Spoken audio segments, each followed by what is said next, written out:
Just put great whites on there and see what happens. You know, the best part is you guys are having a serious conversation about this. They're like, wait a minute, what about great white sharks? Well, you need a hammerhead. And what about squid? Squid, you need So you better bring 2 shovels because it's going to be an extra big moat. All right, so then we get to the west. We're going. What were the laws that were passed during Adams' administration that restricted free speech and also limited immigrants? The alien and sedition. Alien and sedition. And which one seemed like it might have potentially violated the First Amendment? Sedition. Not good. And do we get to the west? No, we were on laissez-faire. Huh? We were on laissez-faire. Oh, so laissez-faire. Wait a minute, we're Americans. Laissez-faire. Laissez-faire was that idea of hands off by government. And the thought was that if you have hands off, it will help small farmers because large central governments only help wealthy merchants. And I forgot to type in merchants. And I show you a picture of Washington, D.C. here because when it was first made, it was a very rural town. It was made from scratch. This is supposed to be Washington, D.C. in 1800. It didn't have this many buildings. They tried to actually make it bigger. It was a tiny little rural town, and that is the Executive Mansion. A painting of it when Adams was the first president to go into the Executive Mansion. It was not called the White House. It would not be for a long time. And in fact, that building is no longer there. Didn't it get burned down? Yes. By the British. The Brits. We'll get to that. But the thing was, it doesn't work this way. Yeah, large governments will help big business. We'll create monopolies. We'll help finance. They do this all the time.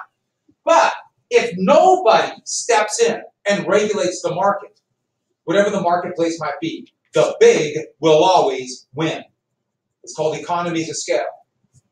And so Jefferson was wrong here. And in fact, he didn't read Adam Smith, where he got this from. If you go laissez-faire, that also helps the bigger, more wealthy merchants. It's called economies of scale. We will get to it. It's the iron rule of economics. It's the unavoidable rule. So, West. Another part of his focus was on the West. He was obsessed with the West, moving west. And I put this picture up here because he was a tobacco plantation owner. As a plantation owner, they're obsessed by land. Remember how land gets used up in a few years. Also, he wants an agrarian society. And what I put here, those are Creek Indians. The Creek lived here. They're called one of the 5 civilized tribes. Obviously, civilization is in the eye of the United States. You're civilized because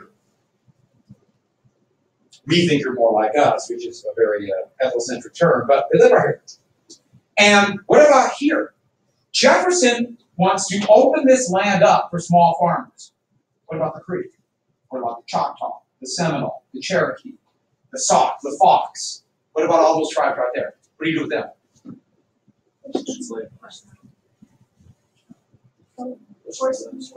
Exactly. Push them west. That's why when he's not, did you say that over there? I said it. I'm sorry, Judge, right here. It's okay. I'm saying I'm way over here. It's like half. You go on the other side. it's okay. But that's why I went to Louisiana. To move the American Indians here, over here. And that is going to be American policy.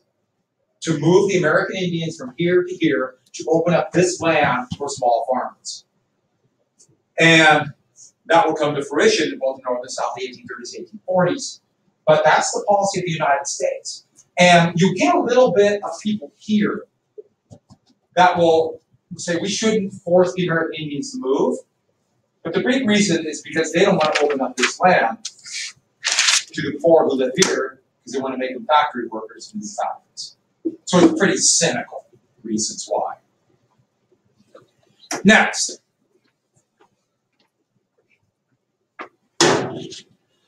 Overall, though, his overriding philosophy was one of pragmatism. He had a few basic ideas always stuck to, but in reality, pragmatism means practical. What is not, or he is not going to be stuck by his strongly held beliefs, called an ideology. He will do whatever he thinks is practical in that certain situation.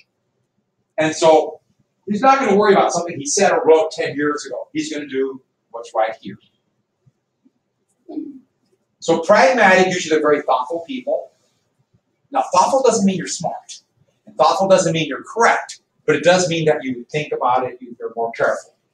An ideologue, someone who has really strongly held beliefs, they're more knee-jerk because they just immediately put it into what they believe. Where a pragmatic person weighs the options, decide what's best. And what's best for them could be what's best, like for my own personal wealth. But 3 examples. He said over and over again, strict interpretation of the Constitution. Then what does he do? Stretches the Constitution to buy Louisiana. He criticizes John Adams for the Quasi-War, then does an undeclared war called the Barbary War, or the Tripoli War. He says over and over again that slavery will destroy the Republic, and not only does he keep the slaves, he does everything he can to promote slavery. That's pragmatic. But his political opponents are going to say, wait a second, you said this and do this, what are you? Hypocrite. And that is going to be a constant attack on all pragmatic individuals. Wait a second, you said this. How do you believe this? Now, a lot of that is just political posturing, but it's going to be something that, for example, Jefferson's going to have to deal with for the rest of his life. Yeah, Kate. So it was Jefferson who got this theory. Jefferson what? Jefferson had the guy. Yeah, he was pragmatic. Okay, and then he criticized Adams. For the Quasi-War with France. But then he went to war in the Mediterranean against the Barbary pirates. Not really, I mean, it's very small. But some of the most successful presidents or leaders have been very pragmatic. And you see American presidents. I mean, Abraham Lincoln was incredibly pragmatic. Franklin Roosevelt was very, very, very pragmatic. They had certain core beliefs, but then do whatever it takes. Teddy Roosevelt was. I would argue one of the most horrible men ever to live, Richard Nixon, was very pragmatic. So you can make value judgments. I like Lincoln. I'm not taking a stand. He was pragmatic. Don't like Nixon? Pragmatic. Bill Clinton, very pragmatic. Barack Obama is like, he's so pragmatic, sometimes it can be kind of difficult because he's always like right in the middle, just kind of back and forth, very much on the margins. He's very, very, very, very, very moderate. Hillary Clinton is intensely pragmatic. Her positions will shift according to what is politically best, but also what she thinks is the best solution. That's pragmatism. People will say, wait a minute, you said this, now you said this. Well, sometimes that might be better. You get ones that are more ideological. George W. Bush was not quite as pragmatic. Ronald Reagan was not quite as pragmatic. Woodrow Wilson.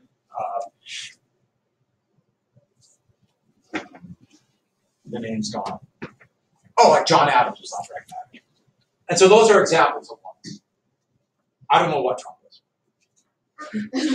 Trump doesn't fit in the definition of either one. I guess you could say pragmatic because he's always whatever is going to help him. That's pragmatism. But he's not thoughtful. He is kind of knee-jerk. So I'm not making fun at all. I'm just saying, so he's really hard to tie down what he would be. He's Trump. Yeah, actually, that is. He's like his own category. And so pragmatism. What are you?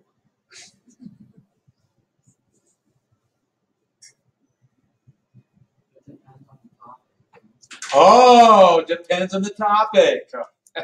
Good answer for a pragmatist. Hypocrite. No. I am very pragmatic. But I have a firm, sound belief system. Follow me to victory, people. Okay, so once Jefferson became president, one of the first big issues that came up are going to be called the midnight justices. Midnight means they're talking about like the midnight of Adams's term. And what the Federalist Court did is they created a bunch of new federal courts. Remember, Congress creates the court system. So they created a bunch of courts. Courts need judges, so Adams installed a bunch of Federalist judges. How long is an appointment for a judge? Lifetime. So they're going to have Federalist judges for years. The most important, John Marshall. John Marshall will be appointed right before Adams leaves office, the new Chief Justice. 1801. He'll be Chief Justice until 1836. John Adams would have been dead for 10 years, was dead for 10 years when Marshall left the court. The Federalist Party had been gone for 16 years, and a Federalist was still on the Supreme Court. That gives you the idea of the power of the presidency. The Chief Justice sets the docket for what cases, who will write the opinions. They have a lot of power. The Marshall Court would be the most important court in American history because they set the precedents that we still follow to this day. And as you can imagine, Republicans were furious, absolutely furious, even refused to seat some of these judges. I should add, mention a couple things. So, back then, they started picking electors in September through November, and so they basically knew who was going to be president, probably, by December of 1800. But electors don't meet until January of 1801. That is when it was formal that Jefferson would be the new president. And actually, then it's going to be a little bit longer. It's had to go to the House. Who did Jefferson beat in the House? Barrington. Who? Burr. I'll open the window.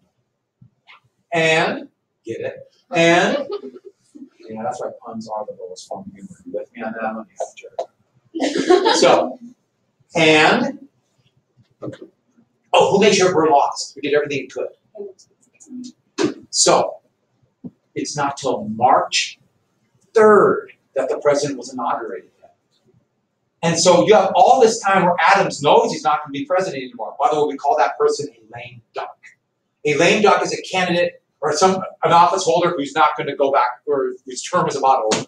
President Obama right now is a lame duck. Basically, a president, once he was elected for a second term, he became a lame duck because he couldn't be elected for a third term.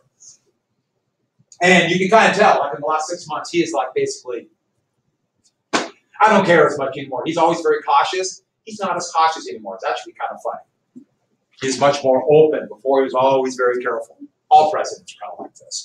So, you've only had two. Actually, you remember Clinton, don't you? President Clinton in 2000? You remember those days when he was lined up? What were you? Not quite one? Wait. Two? You're an old timer. Think of all the ones I went through. Think about it for a second. Benjamin Harrison, Grover Cleveland, William McKinley, and then we get to the 20th century. So, actually, God, there's been a lot now. Remember those heady days of Jimmy Carter? All right, so today the inauguration is January 20th. So the lame duck isn't near as long. The reason is simple. In 1860, when Lincoln was elected, the country fell apart in those 5 months when you had to wait till March to be inaugurated. And in 1932-33, when FDR was elected, those 5 months the country just about fell apart because of the Great Depression. I mean, it literally was, people forgot how close it was to the country just dissolving. And we decided, maybe we should put the president in sooner. So that's what happened. All right, so Jefferson is furious, and what we're going to lead to is, first off, the Marshall Court. The Marshall Court for the next 35 years will be what the terminology of the time was nationalist. Nationalist meant strengthening the federal government. The national government got a lot stronger under John Marshall, which is right here. But the most important court case in American history and Supreme Court history will happen right away over these midnight justices. And it's called Marbury versus Madison. Here's Marbury. He was supposed to be one of these judges. The new Secretary of State, James Madison, we know who he is, refused to seat him. Lawsuit. Went all the way to the Supreme Court. And in 1803, the court ruled, okay, first off, you got to seat Marbury. But the big thing was judicial review. The Supreme Court gave themselves the power of judicial review. Remember, that's to check the constitutionality of laws. What an amazing thing. Basically, the Supreme Court is saying, we are the final arbiter of laws. The court system will check the constitutionality, and then we're the final arbiter. But only federal laws. So get that down, only federal laws. It would not be till after the Civil War that state laws.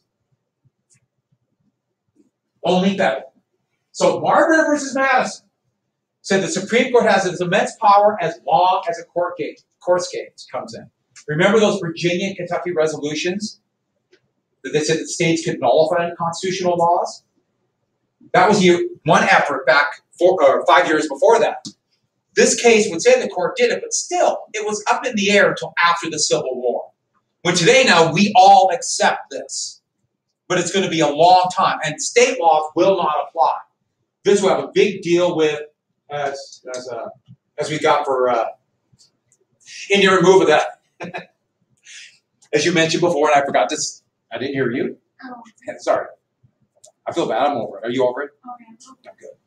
So I got over it a long time ago. I moved right on.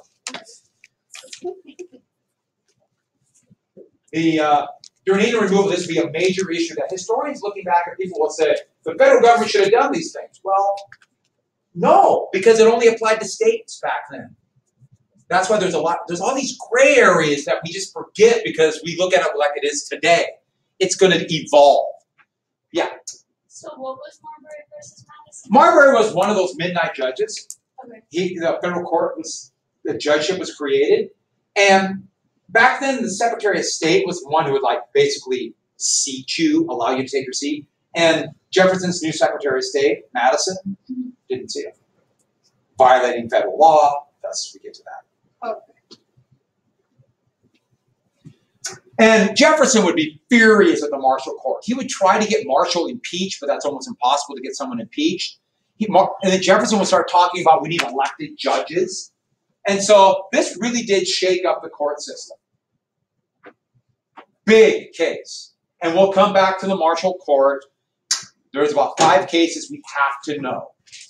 This is the most important court case, but there's McCulloch versus Maryland, Fletcher versus Peck, Gibbons versus Ogden, and Dartmouth versus Woodward. We'll get to them. But they're the most important cases in history. Also, Jefferson was trying to open up more land for these small farmers in the Old Northwest. Remember his plan was to have these little pieces of land for yeomen. Well, right down the year, I should have put this down. 1794, the Treaty of Grenville was signed between the United States and various tribes of the Old Northwest. When I mean the Old Northwest, I mean Ohio and Indiana. 1794. This Confederacy won a couple battles and then was defeated at a battle called Fallen Timbers. We don't need to know Fallen Timbers in here. Just need to know Treaty of Grenville. Greenville. It's actually pronounced both ways. Fallen Timbers, Tippecanoe, and Horseshoe Bend are 3 of the most important battles. We're only going to cover 2 in detail here. Well, what the treaty said is here. I know it's kind of hard to see because I can't get this stupid podium. I'm going to have to maybe procure one from another classroom. Which, actually, what I think I'm going to do is I'm going to liberate one of these from either Mr. Mihelich's or Mr. Larson's class. All of you know I'm going to do this, and now you're willing accomplices. So you have to keep your mouth shut. Right? But this area in yellow, that would be for the United States. And then all this area in green would be for the various tribes. The word they used was forever. How long do you suppose forever lasted? 3 years. About 10 to 15 minutes. They were violating the treaty before the ink was even dry, before they even signed it. And the United States is going to violate so many treaties with American Indians. One treaty after another they would violate. Well, we'll come back to that thing because that's going to lead to the battle we got, the incredibly important battle called Tippecanoe. That everyone forgets because it's such a comical sounding word. But it's actually a really important battle. But what about this land now? We've got a treaty, we can open it up. So 2 laws came out of this. The first one is the Land Act of 1804. I know I'm going a little bit out of order, but the Land Act would apply to all this new land. Remember the Land Ordinance of 1785? Remember the surveyed it, the sections, and the townships? Remember that? Well, now they're surveying this land. What this did is it opened up more of this land for sale. And before it was only by section. Now they said that people could buy a quarter section or half section. They could buy smaller pieces. Smaller pieces mean who can afford the land now? More poor, that means more regular people could go in. Jefferson's common man. That's why this is an important thing for open up land. The Enabling Act would codify this system of how land will be used, and which will go all the way to here. The Enabling Act was really important, but also part of it was it said Ohio can become a state too. So the Enabling Act said Ohio could become a state. Ohio became a state. Actually did not become a state. They claimed they were a state. They said 1803. We've had, what, 7 presidents from Ohio. But they never actually passed a law saying Ohio was actually a state until 1989. Which is kind of comical, isn't it? Yeah, they kind of forgot that little minor little thing and said they're actually a legal state, even though we just kind of accept it. And so people began to move in, and this was a person who went to Ohio right before it became a state. Who is this? He goes Johnny Chapman, but it's goes by Johnny Appleseed. Real person. He thought he was a Republican. He believed the best way to help small farmers is for when they had a piece of land, there was already something there they could sell for profit, aka an apple orchard. And what you make from apples, that could be easily sold. Cider. Yeah, hard cider. So like, remember I talked about corn and whiskey? That would be it. And so he really did. He's a real guy who went through planting apple seeds.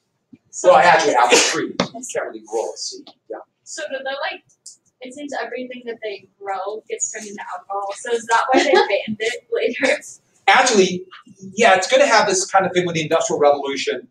They're going to lead to this kind of weird, kind of puritanical thing. Basically, employers didn't want their workers to be drunk. And so they really started to change norms. So they drank probably 10 to 15 times more then than people do today.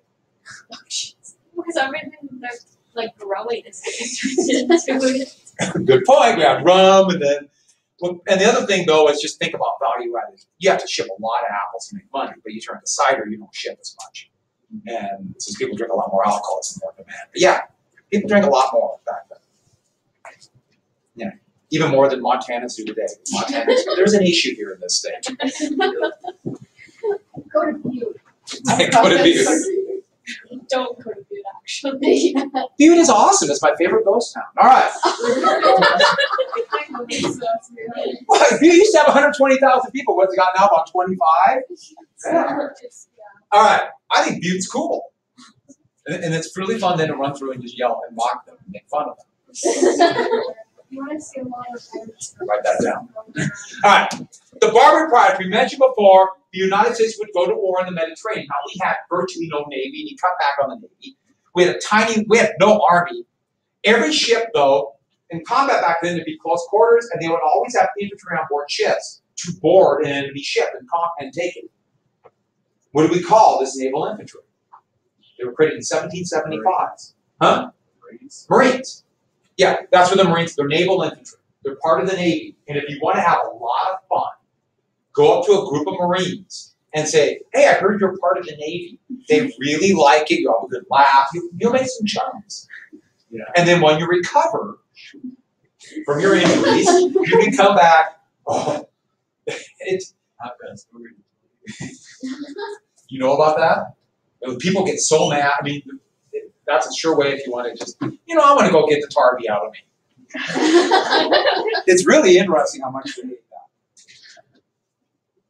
Not that I ever would do anything like that to my uncle or cousin. All right, so this used to be part of the Ottoman Empire, even though technically the Ottomans didn't control much. I know what you're thinking. Please tell us more about the Ottomans.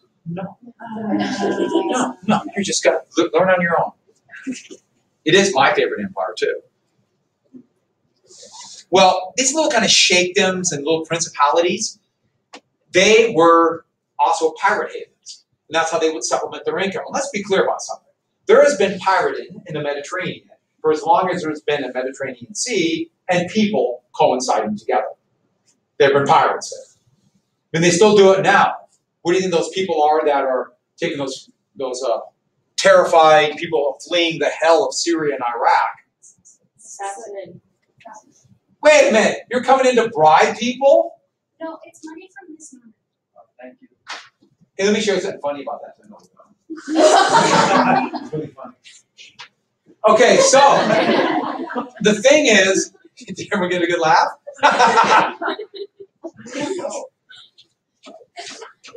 Just pulled up there one. You know, everyone saw him give this to me, didn't he? I didn't force it. Okay. Well, in 1803-1804, Jefferson refused to pay tribute to the pirates. Back when Adams and Washington were president, we signed treaties, kind of, it's very hard to do a treaty with a thing that's not really technically a country, saying that we'll pay you tribute, don't stop our ships. And when they stopped paying the tribute, they started attacking American-owned vessels. Well, without a declaration of war, Jefferson sent a couple ships and Marines there to attack Tripoli, which was one of the largest of the little pirate kingdoms, and along, this is called the Barbary Coast. This is where we get the Tripoli War. Now, I put 1801 because that's when the pirates were started, but 1805 it was over.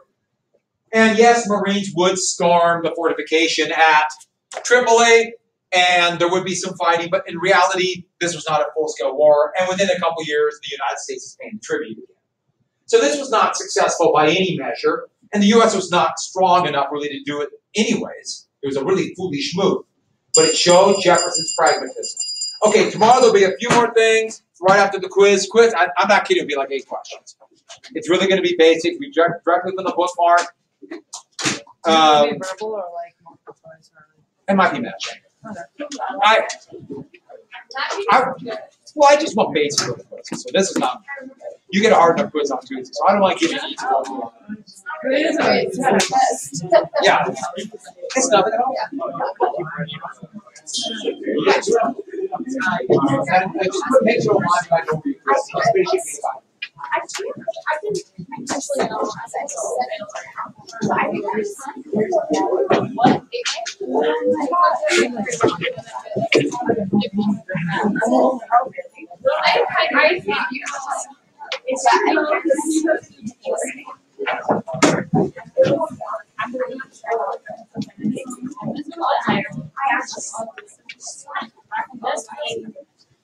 Okay, what I did there is when I put the blueprint down there. Is we have that, we don't really make it clear that what they're going. We don't have any explanations. We don't have Hamilton's view of response. And so if you get that would be that's part. Yeah. Honestly, So you're gonna go through for your pieces, make sure you get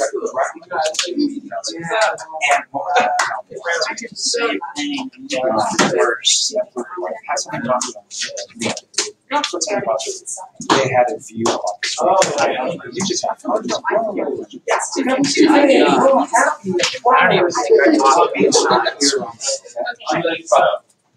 That's all. Okay. and that was one of the big things. You really want this part of Okay.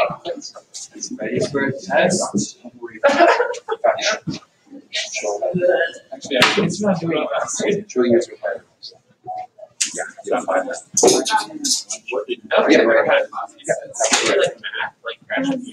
Tell me that. Maybe I'm not back. It is for the it's not one, it's not for Just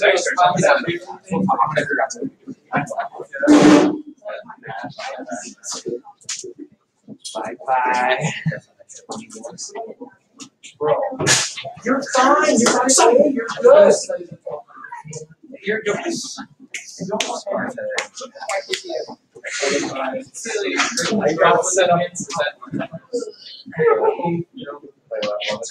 oh my God, Riley, those yours.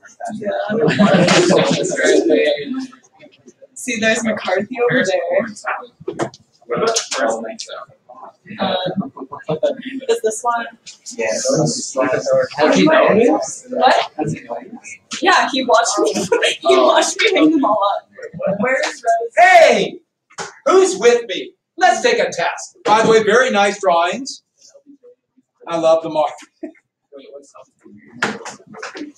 What's LBJ? He's for the USA.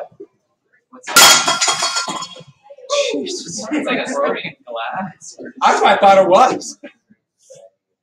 Let's try that again. That was Riley Watermelon. Kip, what's your question? Reason for war. Watch. I'll let you take over Nixon's struggle. Can one. Anything else?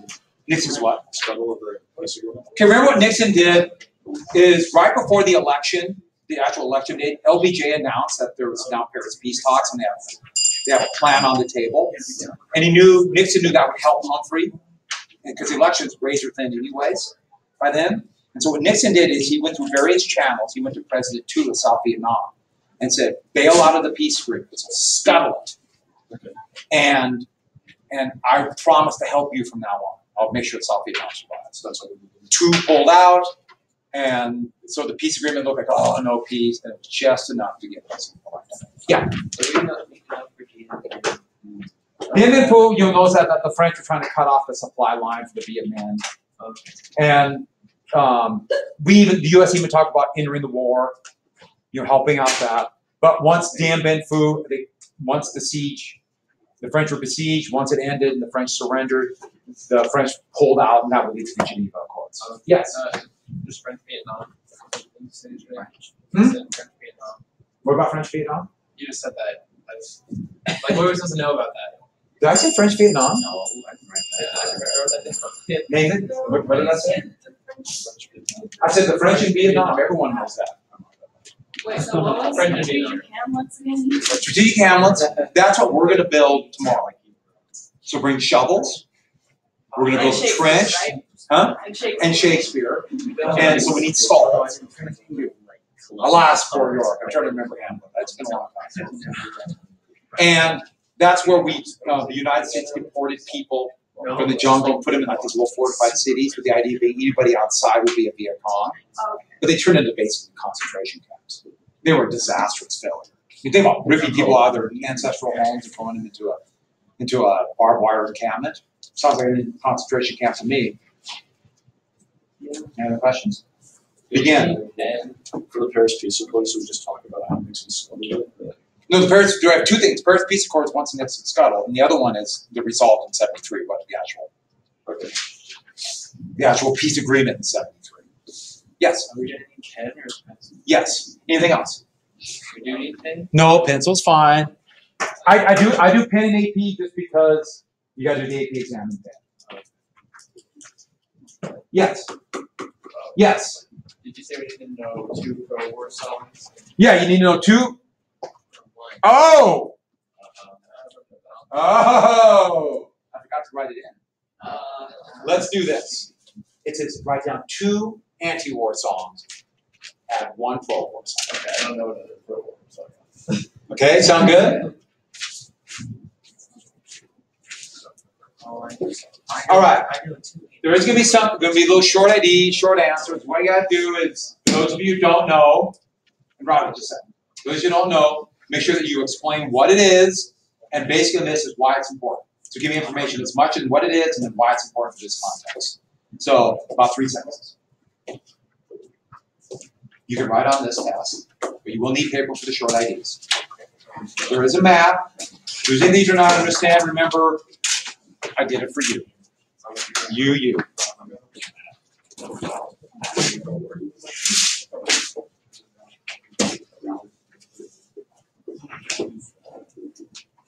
Oh no. I have good news for all of you.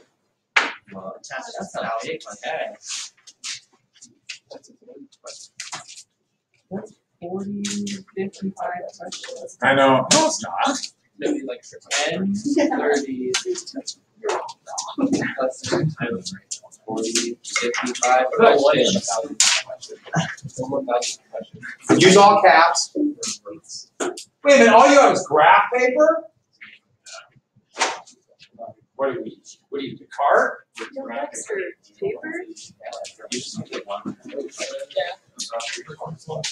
I think, therefore I am. What? The cart. On the short IDs, I didn't put this down. Add down the 73 Paris Peace Accords as one of your choices. 73 Paris Peace Accords. I want your short answer. What's this line of beautiful symbols? Is this a secret code? Yeah, you have to read that. I may just did this. What? I just don't keep Oh. up with that. Oh, I don't remember.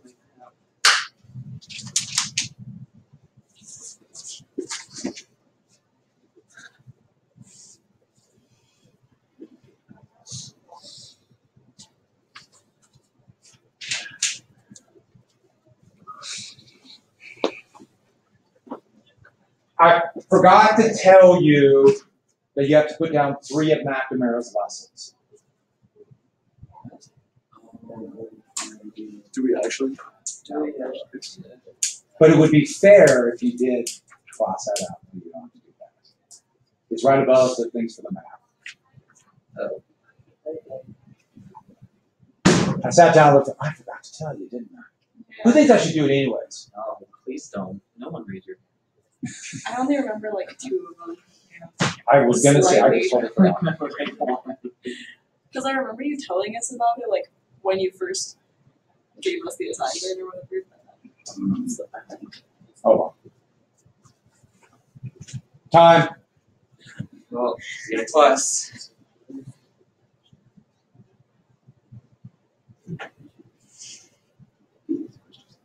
Labeling on the map. The letters circled that is like some sort of water. Yeah, letter circle water. Okay. And that's a little line from the letter, that's a city.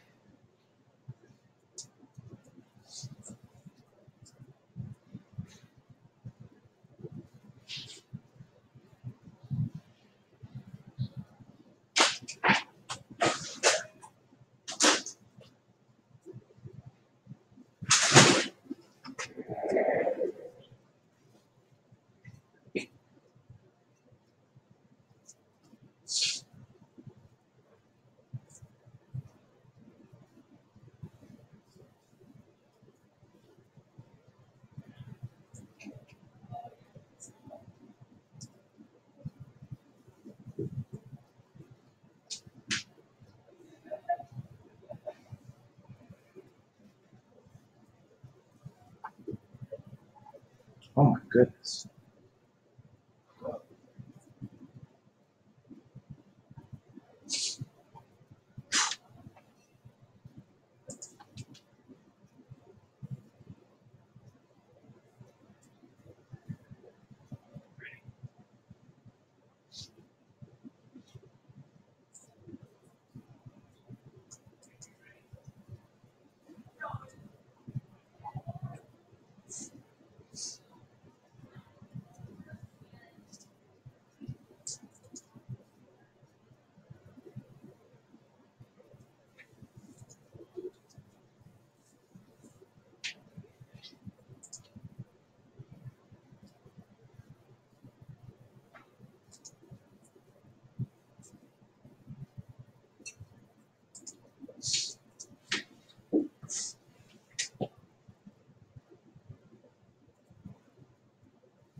just across with 22. It's the extra question. Yeah. I think there's more. Yeah. Because it was like there's some salmon over here too. Oh shoot! You know I just moved it in. Yeah, don't do the second 22.